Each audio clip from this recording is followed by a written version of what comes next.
Mukashi, Mukashi.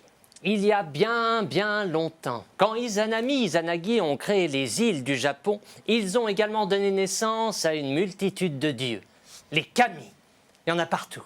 Il y a le kami de l'eau, le kami de l'arbre. Ils vivent chez les hommes également. Il y a le kami de la cuillère, même le kami du peigne. C'est peut-être parce qu'il y a autant d'esprits que de cheveux sur la tête qu'en japonais, on nomme aussi bien la chevelure que ces dieux kami. C'était un jour d'été.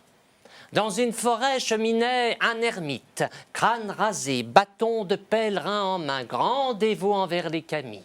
Derrière lui, comme le voulait la coutume, son épouse, marchant à pas menus. Elle portait une ombrelle pour se protéger des rayons mordants du soleil.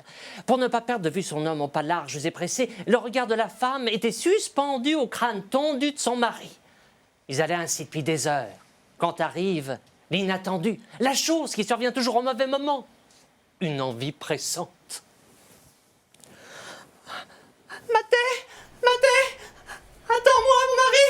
Nani, qu'est-ce qu'il y a?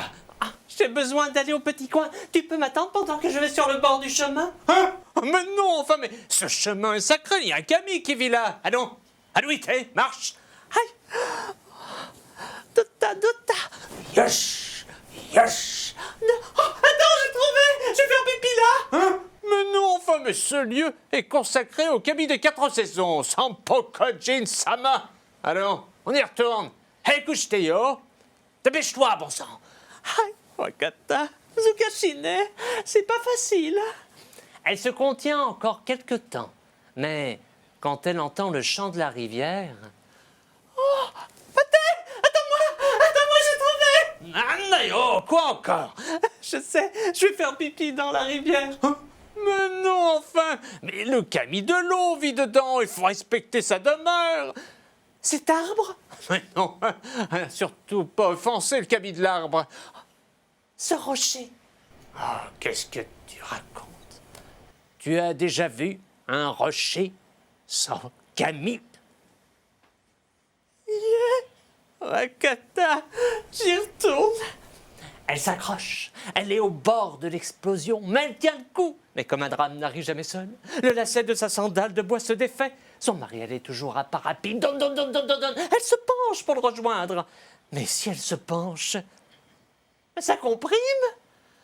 Oh, Maté, attends-moi.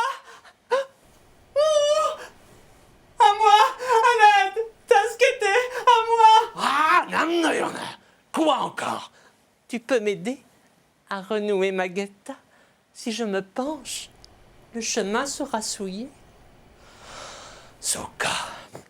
À peine il est agenouillé devant elle, elle n'a pour toute vision que son crâne, si lisse, si brillant sous le soleil, si large, sans cheveux, sans kami.